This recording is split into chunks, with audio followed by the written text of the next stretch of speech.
This material is made available to you by or on behalf of the University of Melbourne under Section 113P of the Copyright Act 1968. It may be subject to copyright. For more information, visit the University Copyright website.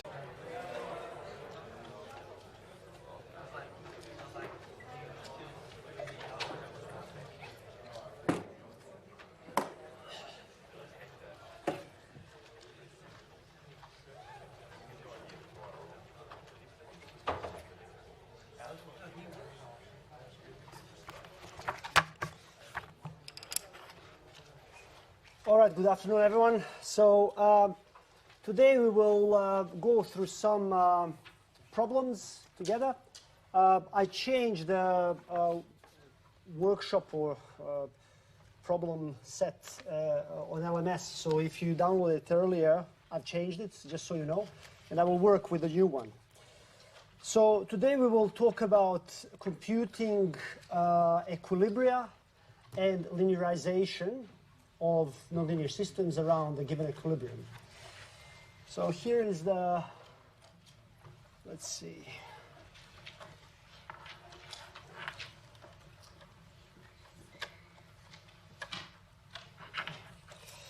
So just a review of the key concepts. We were in lectures talking about equations in the input-output form that look like this. I gave you a lot of different examples of differential equations. You can get these equations from first principles, for instance, from Newton's laws of motion, from some fluid dynamics equations, electrical circuits, or something like that. So given this equation here, we would be considering equilibria, and equilibria are computed by setting derivatives in this equation to 0 and then solving the obtained algebraic equation. So what this equation here represents is basically the original differential equation where we set all derivatives to 0. So all solutions of this algebraic equation here are equilibria of the system. Okay? So then we said, all right, so if I choose a given equilibrium, so there may be infinitely many equilibria, but if I choose a particular one, I can develop this function here around that point into Taylor series expansion. So what the next formula here says, well, the linearized version of the original, mapping, is given by partial derivative of L with respect to the first variable here, evaluated at the equilibrium, and then we are considering the relative value of this sort of argument with respect to 0 in this case. Can someone tell me why 0? It's a derivative. So here you see when we are solving for equilibria, so this yn, right, that we are choosing corresponds to the 0 value at the equilibrium. The derivative will be equal to 0. So then we take partial with respect to all other variables and evaluate them always at the equilibrium, and then we do the same with respect to the inputs. Note that the y0 argument will have here y bar, because y bar is not necessarily 0, right? So the relative sort of coordinate is with respect to y bar. Similarly, the relative coordinate for u0 is u bar. Once we obtain this linearized function, so this is basically keeping the first order terms in the Taylor series expansion. We neglect all higher order terms, and we get this linearized equation. And then we just substitute in all of these arguments. Instead of all these arguments, we substitute derivatives with respect to relative variables. So we introduce delta y to be y minus y bar, and delta u to be u minus u bar, and know that all derivatives of the deltas are exactly the same as derivative of the y or u, right? Because y bar and u bar are constant. So then we have this equality between derivatives of dy and y, they are the same, and derivatives du and u are the same. Okay? That's why we just plug these guys in and we get our linearized model. So what we started from is a full nonlinear model, and what we end up with is a linearized model around a chosen equilibrium that corresponds to y bar u bar. Okay, so this is equations at an abstract level. We now want to go through several examples so that you see this is not too hard, okay? So we just now go through examples. All right, I decided not to use my laptop because then I can just stick with the dock camera. All right, so here is the first question. So what we are doing, we are considering a water tank from lecture 3. What I'll do, I'll just draw a picture so you remember what it looks like. So we have here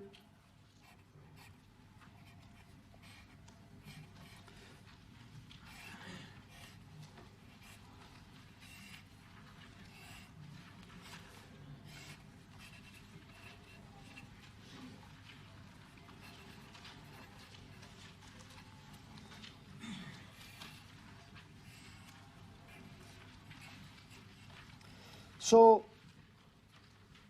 here we have input volumetric flow into the tank, and then there is some output volumetric flow, QO, and we assume that the tank, so there's some water flowing in, and depending on the difference between input and output volumetric flows, the level of water in the tank will change, right?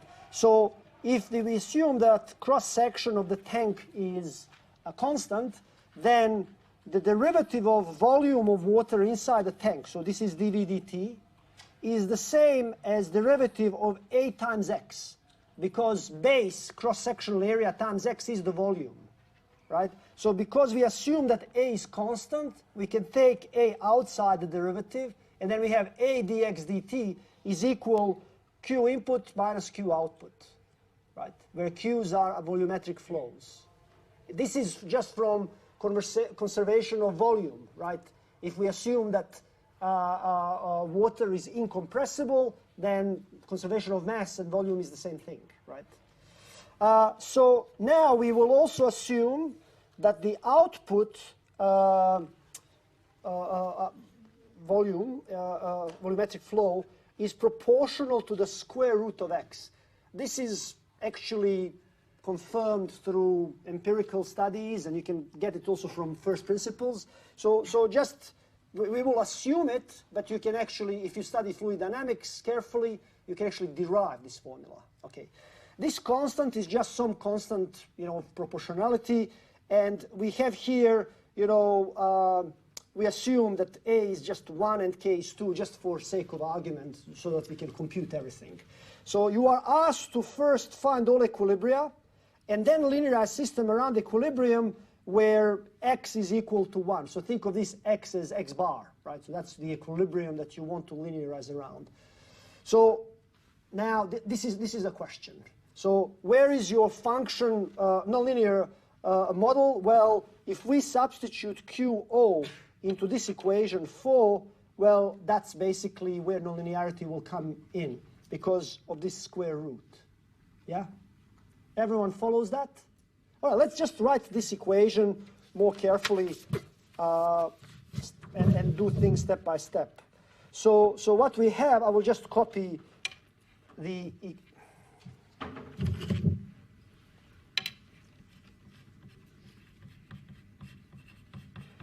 We have A dx dt is Q input minus K times square root of x. So this x and that x are the same.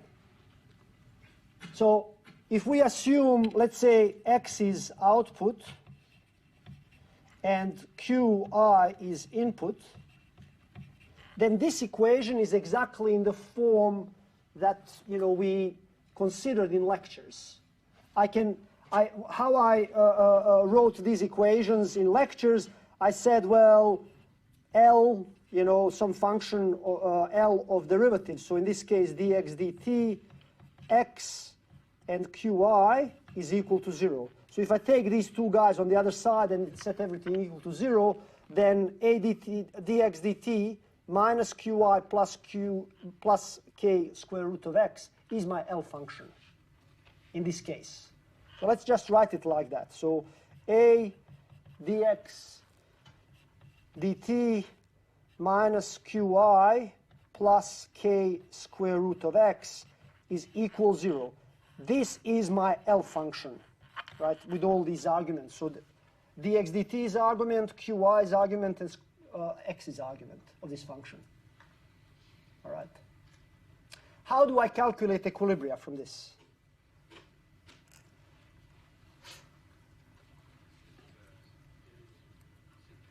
Set derivatives to 0. So which derivative do I set? This one, right?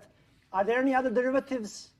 No. So basically, all equilibria are given by minus qi plus k square root of x is equal to 0. I will put now bars above qi and x.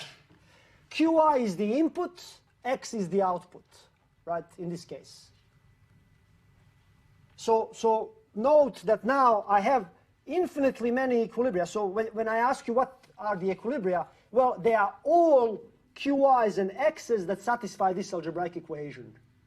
So if I give you, let's say, we were asking to linearize around equilibrium where x bar it was equal 1 meter, right? So then qi bar is equal to k.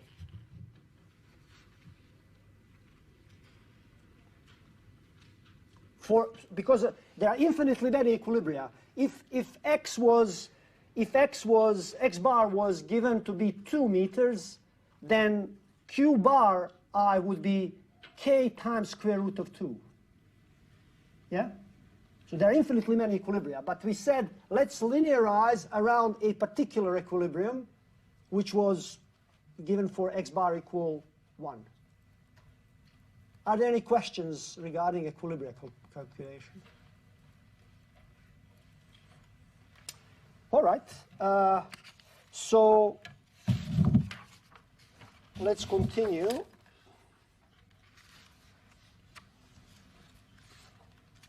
So now we want to linearize everything around the given equilibrium.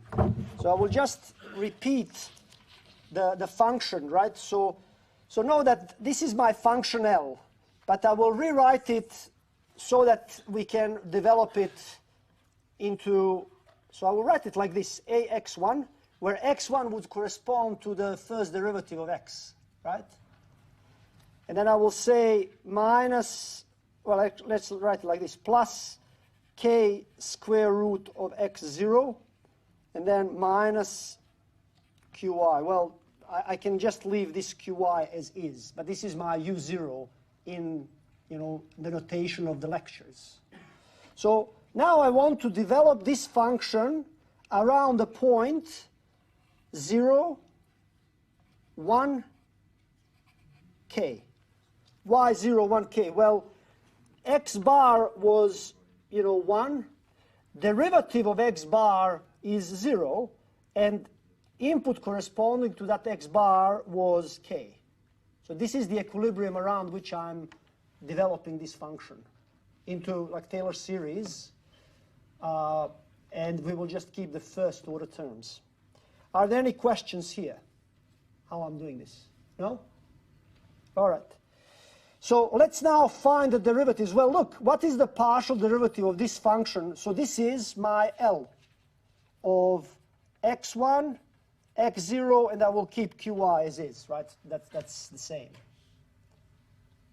So what is the derivative of L with respect to x1? A, right? So I write A, which is partial derivative of this whole function with respect to x1, and I evaluate it at the equilibrium, and this is the equilibrium. But because this is just A, it is independent of all these variables, so that is the partial derivative evaluated at a given equilibrium, right? So just A. And I have to multiply it with a relative thing, so x1 minus 0, right? So what I just generated, I want to go back. I just generated this term, where in my case yn is my x1, right? In this case, n is 1. And this is the partial with respect to the highest, like what, x1, right, evaluated at the equilibrium. And I multiplied with this difference. So that's what I get in this specific case. How about this second guy? The derivative of the function L with respect to x0.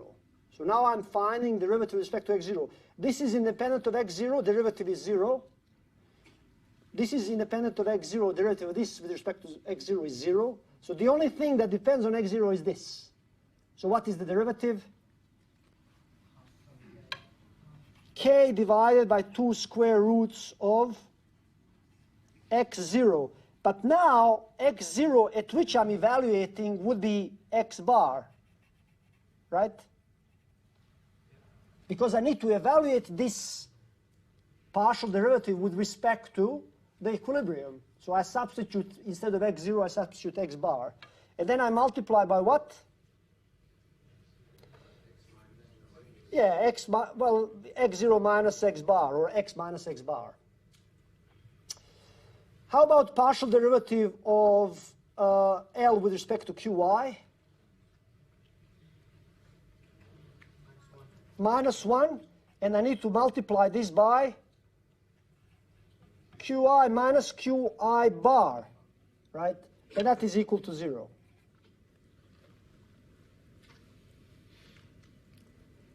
Does anyone have any questions?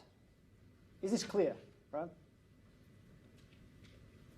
Okay, so now this is our linearized model, but we just need to substitute, instead of these variables, we need to substitute the appropriate derivatives, right? So we introduced, if you remember, we introduce delta y is y minus y bar. In our case, this is delta x, which is x minus x bar. Delta u in our case is qy minus qi bar, right? And then derivative of delta x is the same as derivative of x. And that's what's written here, right? So we just substitute this thing by d dx dt.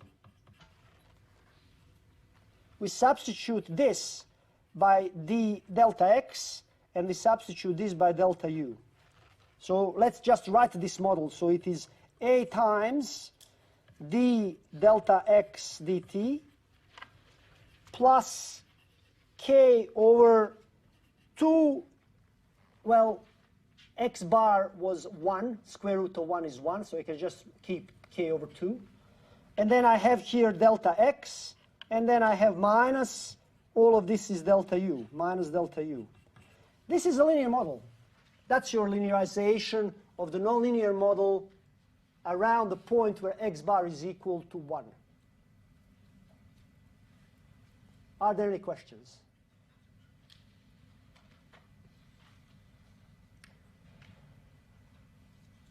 Yep. I think that the x1 should be the 0, right? Because it is a constant at the equilibrium. Yes. So the point around which we are developing the function L of x1, x0, and qi is 0, x bar, qi bar.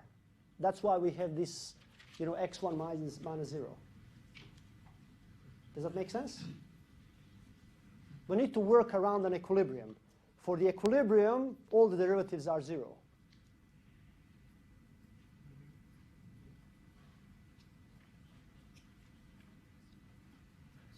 Yep. If the equilibrium point was x equal 1, x equal 0, for example, Yes. We have 0 in the denominator. Yeah. In some cases, you wouldn't be able to. So in those cases, derivative is not well defined. Linearization is not well defined. What I implicitly sort of assumed everywhere is that derivatives of these functions evaluated at the equilibrium exist. They may not exist for different reasons. One is like what you just mentioned. You have infinity, right? So division by 0. Or you might have a function that's not differentiable. So it has a cusp. It's not differentiable at a point. In that case, these formulas would not apply. There are some other approximations that you can use in some cases, but we don't, that's outside the scope of this subject. So we will assume that all derivatives are well behaved. Good question. Yep. All right, so if there are no other questions, I would just now jump to something else. So I want to go to an exam. So I have here several exams from previous years, and I won't solve this, but I want to show you what you may get in the exam situation.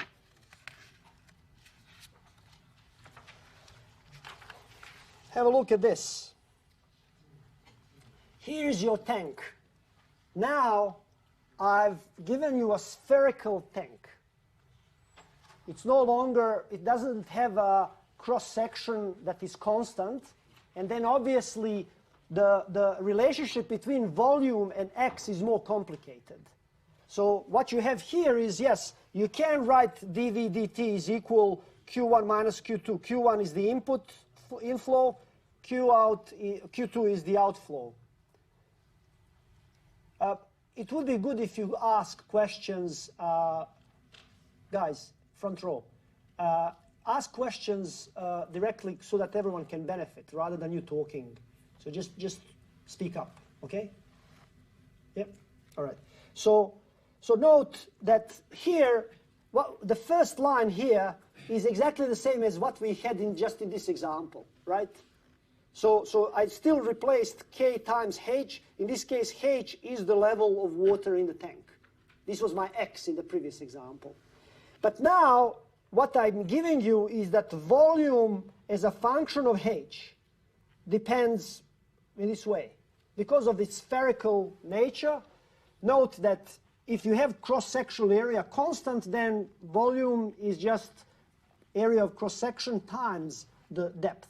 But if the cross-section changes with H, then you have to use more complicated expression. In this case, this is what you get. So what you need to do, you need to use this, right? This is the formula for volume. Plug it in here.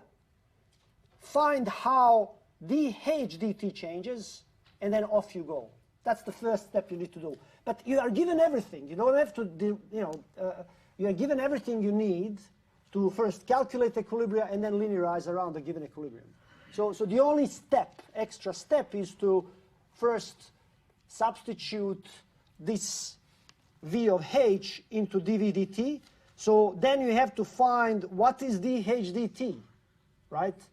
But you can do that from differentiating this function with respect to time. Yeah?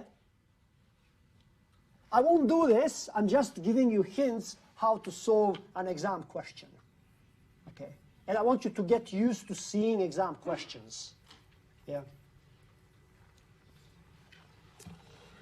All right. So let's do another one. So what's the second question? The second question here is, okay, I'll go directly to the picture. I first explain what we are dealing with, and then we will present equations. So what we are dealing with here is a mass attached with a spring to a wall. There is some friction force here acting on the mass. Displacement from neutral position is denoted by y, and we have some input force. F is my input in this system. So displacement here would be the output, and force F would be the input. So we already saw one mass spring system in lectures, right? We talked about, just frictionless case where there's only spring and an external force acting on the mass. Now we have some friction, and what I'll also do, I will complicate a bit the model of the spring. I will not assume that Hooke's law holds for the spring. I will give you so-called either hardening spring or softening spring. I will present the models of these springs in a minute. We will also assume that the friction force is proportional to velocity of the mass. So it's just some constant c times y dot. So if you then replace, use Newton's second law of motion, you replace all of these forces, expressions I will give you, right, into the equation, you get your model. So let's do that. Let's see what you get. So you get m times the acceleration plus the friction force plus the spring force is equal to the force F. Force F moves things, and all of these other forces oppose the motion. This is the inertia force, this is the friction force, and this is the spring force, right? And the only active force is force F.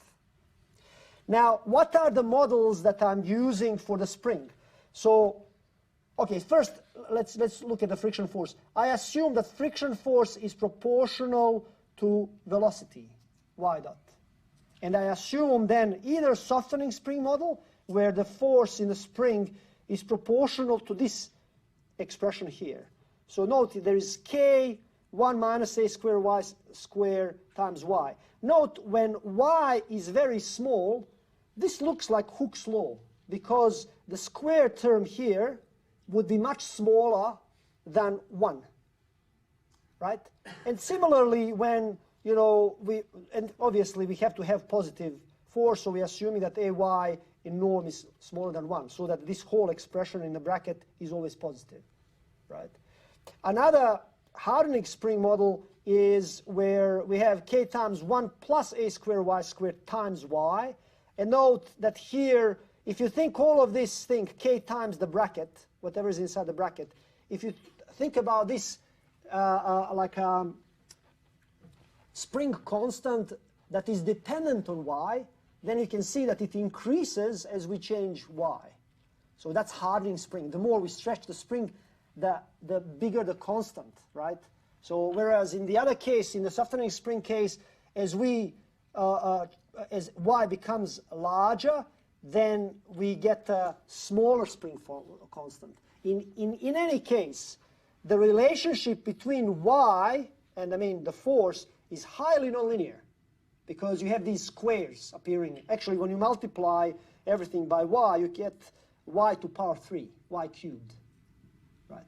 So when we plug in, let's say, friction force here, then we get here cy dot. And when we replace either a softening or hardening spring, we will get something nonlinear here. And then we keep f, this is our input. So the nonlinearity in this case will come only from this softening or hardening spring models. Yeah? Let's write down what the model is in this case.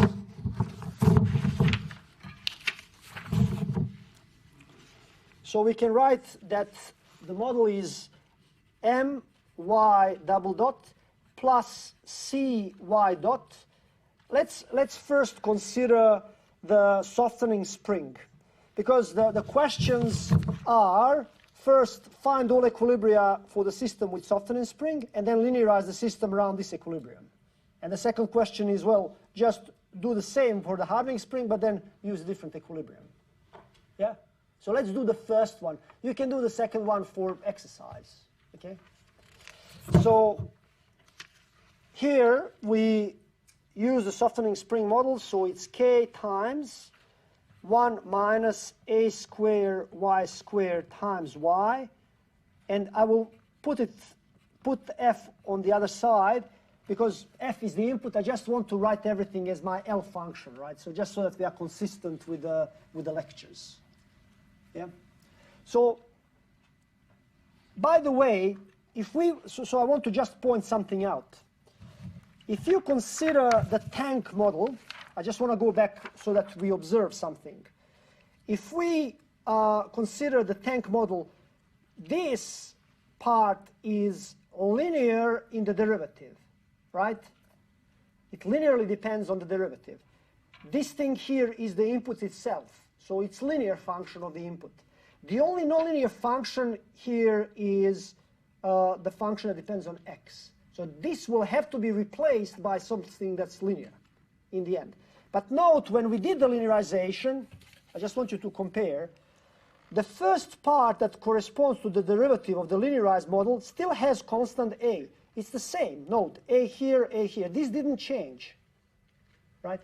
How about the Q part or U part? Well, it didn't change. It's the same, right? because qi here, when we take it to the other side, it comes with -1. So this is the same. So the only thing that changed is really the part that comes from the linear, non-linear part. And we need to linearize only this thing. So if you sort of realize this, then your linearization can be done. That's a shortcut, right? Because all the linear parts would stay the same. They will be unchanged. And the only thing that will change is the nonlinear part, which we would linearize. Yeah. So let's go back to this equation. So how do we calculate equilibria in this mass spring damping model? What do we do to calculate equilibria? Set all the derivatives to 0. So we need to write basically that k 1 minus a square y square y minus f is equal to 0. And I will now put bars above f and y, because these are the constant equilibrium values. So note that for any fixed value of f bar, there would correspond some fixed value of y bar, if you can invert, if you can solve for it. Sometimes these algebraic equations may turn out not to have a solution. An algebraic equation may not have a real solution. So maybe you have x squared equal to -1, but x is a pressure. So physical meaning of the variable is that it's always positive. So, but you get like imaginary thing, right? It's a real thing, but you get an imaginary number, right? So sometimes these equations may not be solvable, and don't be surprised. I mean, you have to trust your calculations. Don't be surprised if you find that there is no solution, right? And the answer then is there is no equilibrium, right?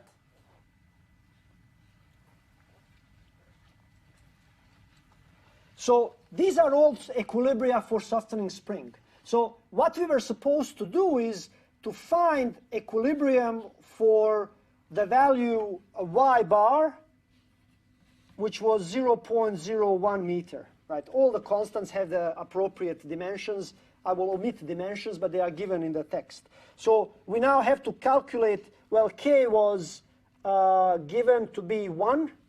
So k, I will just omit the dimensions. K was 1, c was 1, m was 1, just to simplify things, and a was 10 in the problem statement.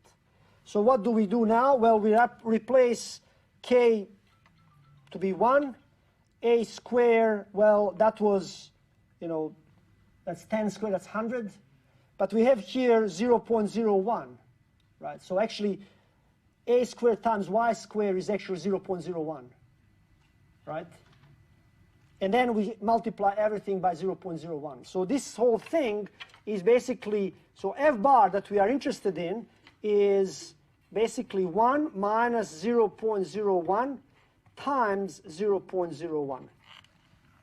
And you can just plug it in the computer to get the value. That's the equilibrium value of f bar, around which we want to linearize. Let's now do the linearization. So I can really quickly, linearize this y, because this guy here would be exactly the same as, in the relative coordinates after linearization, because this is a linear term in the acceleration. This thing will stay the same because it's linear in velocity, right? This thing will stay the same because it's linear in input. F is the input. So I can immediately write that my model would look something like this. M times delta y double dot plus c delta y dot. Delta y is y minus y bar, right? That's the meaning of delta y. And then I will have here question mark times delta y. I don't know what I need to multiply with, because I would need to linearize this thing around the equilibrium. So, and then I will have minus delta f. That's equal to 0. So this will be my linear model. And the only thing that we need to do is now So what is the question mark? Well, it's basically the partial derivative of this function with respect to y evaluated at the equilibrium. Yeah. So what is the partial of this function? So let's say this is all my L that depends on, you know, different things. It depends among other things on y, right? So partial of dl dy is, you know, k.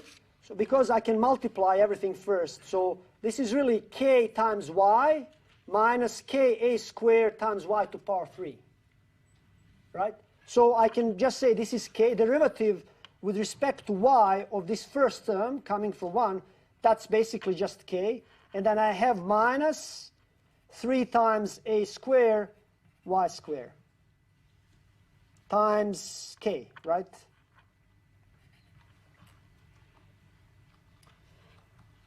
I need to evaluate this at y bar. This only depends on y, and my equilibrium is really y bar. So I just evaluate this thing. That's how I get my question mark. When I evaluate it at a y bar, that's how I get it. You substitute things. This is, you know, by yourself. It's just simple algebra. That's my linearized model. Are there any questions here?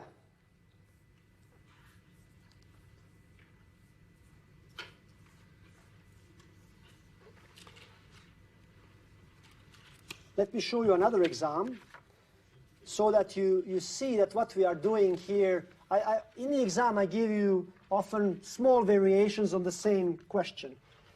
Here is an exam question. By the way, all the exams are uploaded for tutorial lectures, you know, under resources in LMS. Here is one question that was given a few years ago. So you have a mass. You have a spring force, and I used here, I think, hardening spring. So let me just see. Yes. So it's a hardening spring in the end. There is friction. Here, friction is again assumed to be proportional to velocity. And then there is also a force which is due to this electromagnet. So rather than having force that is just F, like in the example we had, right?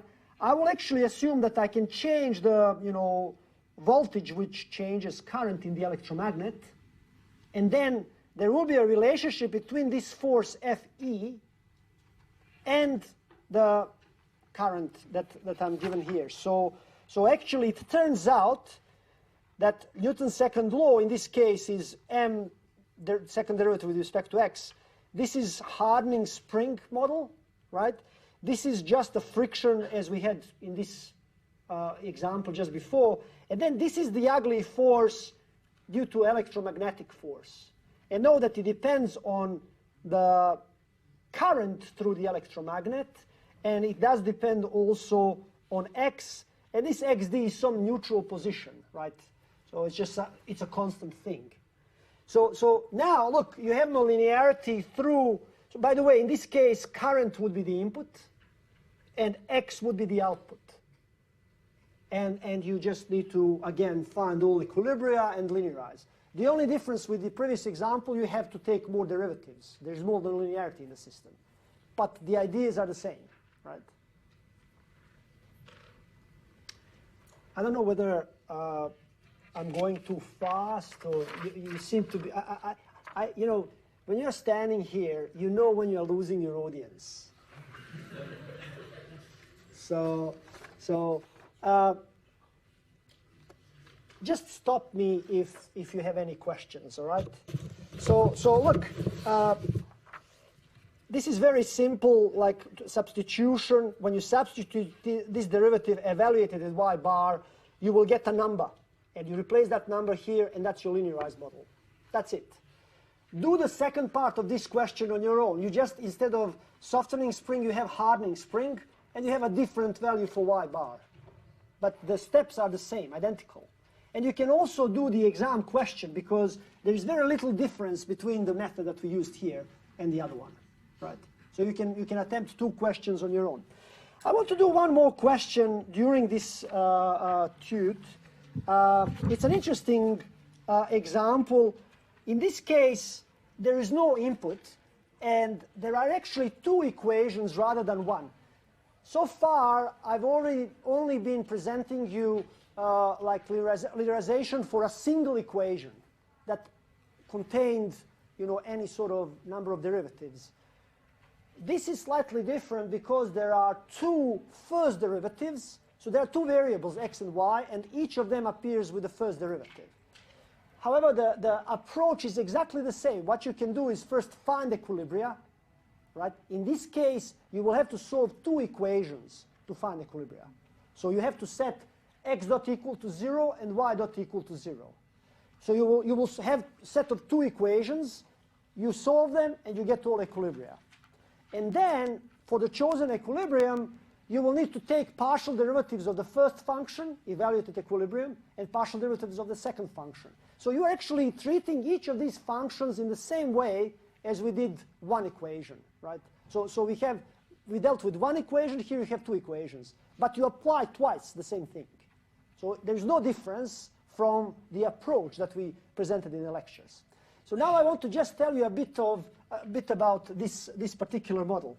So this model models so-called predator-prey systems.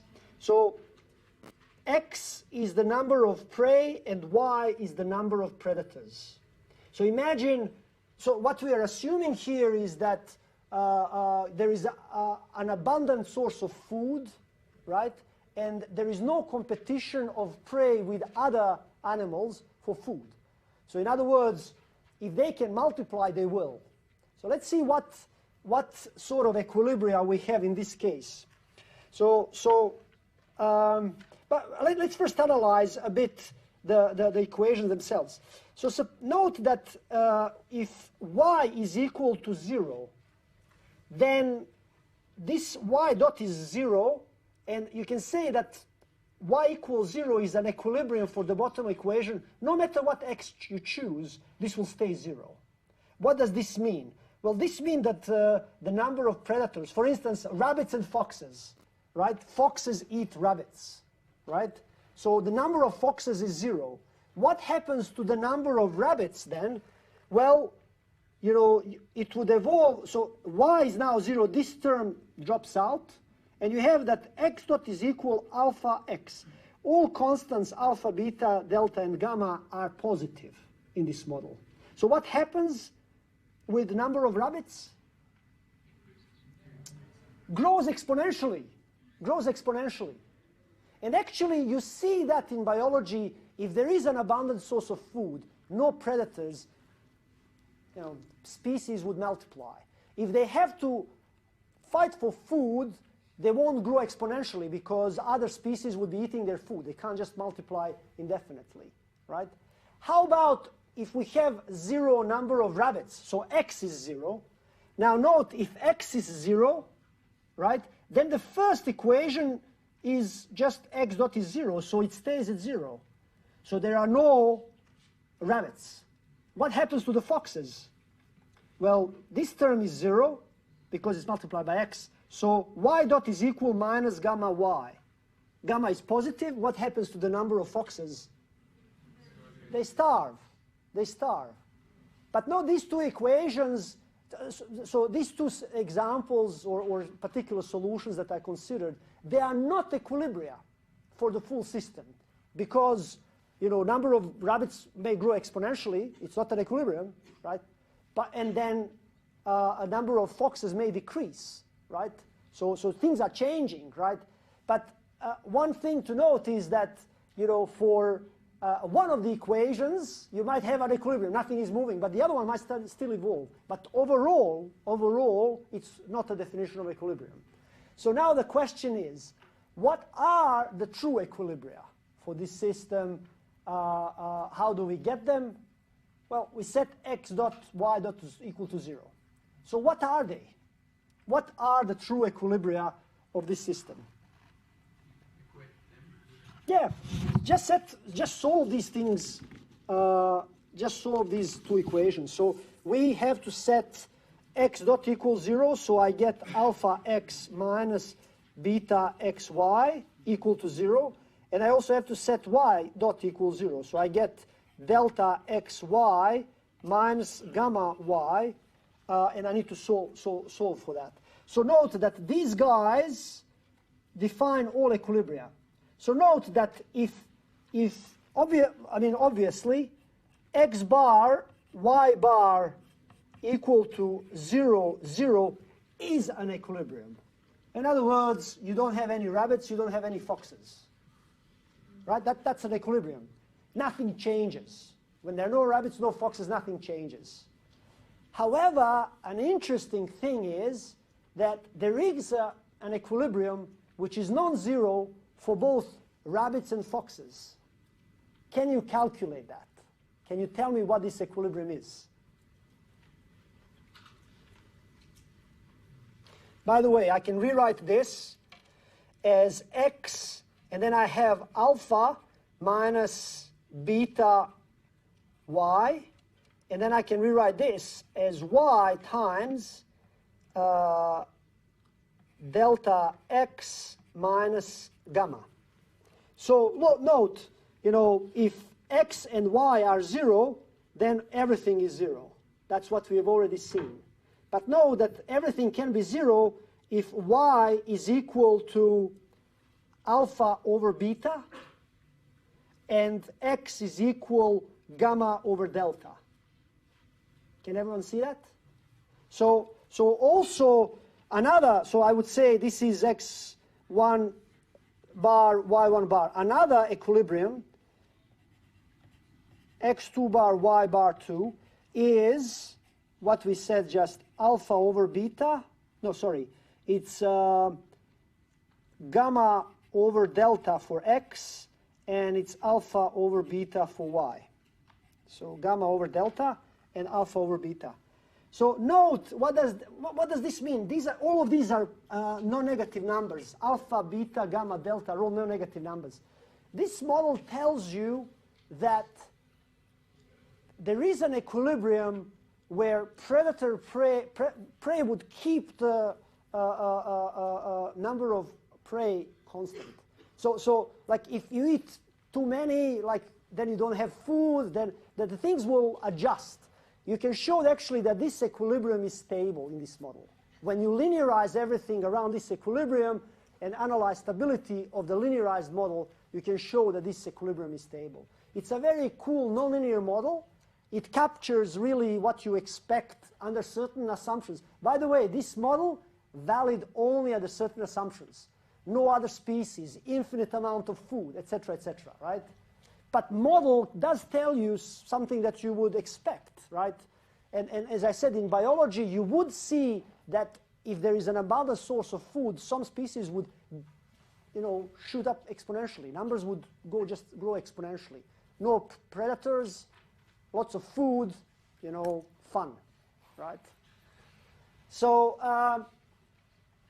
I ask you to, so let's see how much time. We have maybe 7 minutes. Yeah, well, a few more minutes. So suppose now that we want to linearize around this equilibrium, okay? So how do we do that? Well, let's look at the equations.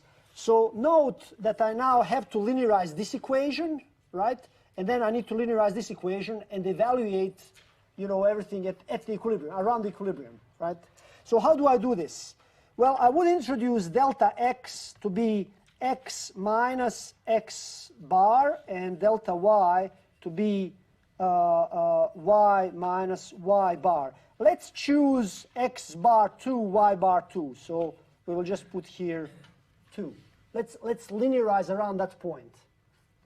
So what is then the linearization? Well, the derivative of x would be actually equal to x dot, right? Because x bar 2 is constant. So derivative of dx is the same as derivative of, all of this, right? Delta x is the same as x dot.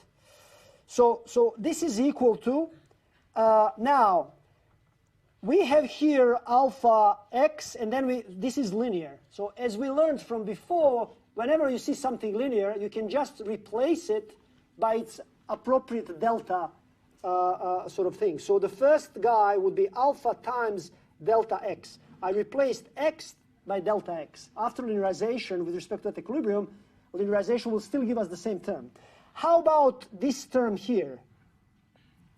So I would have actually that this term depends on both x and y. So partial derivatives with respect to both x and y will be, something, right? They will be non-zero. So partial derivative with respect to x so partial derivative with respect to x is minus beta y, but I have to evaluate it at y bar 2. So this is minus beta y2. And why do I need to multiply this with? Well, because I was taking partial with respect to x, it would be times delta x, right? So this is times delta x. And then I have also partial derivative with respect to y, which is minus beta x evaluated at x bar 2 times delta y.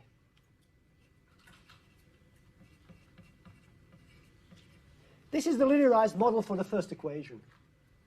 We use the same steps as we would in the other case. Okay, by analogy, what would be now the linearization of the second equation? Delta y dot is equal to what?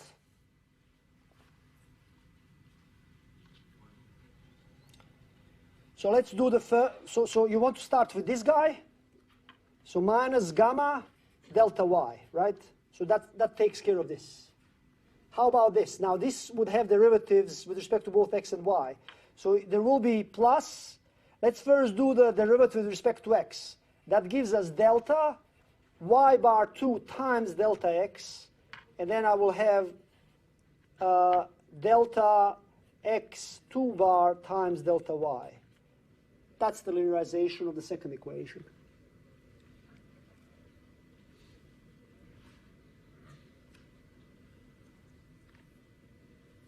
Yep. So as I said, if I find partial derivative of this function with respect to y, it will consist of two things. The first thing is this guy. Partial derivative with respect to y is just minus gamma, but then I need to multiply that by delta y because I'm taking derivative with respect to y. So that's basically this term. And then partial derivative of this with respect to y is delta x. I'm evaluating at equilibrium x bar 2, and I have to still multiply by delta y because the partial is with respect to y. So that's this term. Sorry, this term. And then finally, I have to find partial derivative with respect to x. Well, this is 0, doesn't depend on x. And partial derivative of this with respect to x is delta y evaluated at y bar 2 times delta x, because partial was taken with respect to x. That's this guy.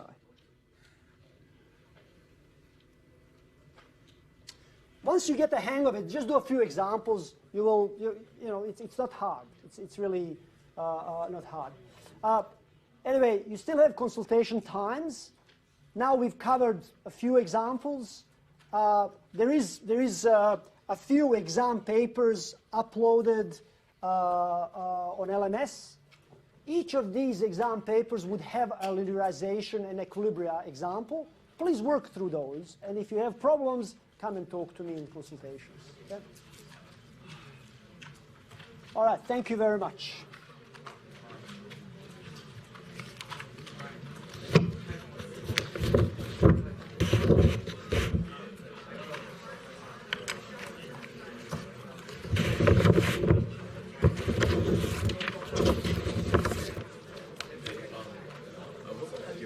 This morning. I just wanted to ask a quick question about your lecture. Yep. You know how you said you can approximate any function with a step function? Sums of steps appropriate. Sums of steps. Yes. Scales. Right. Scale steps. Yes. What do you mean by scale stuff? Sorry. Well, because you have to multiply them with values of the function at those points. So let me just remind you, if you have a function like this, Yes. when you do Riemann integration, you can replace this function Yes. with like staircase-like function. Now this function here has value of the function itself at this point for the whole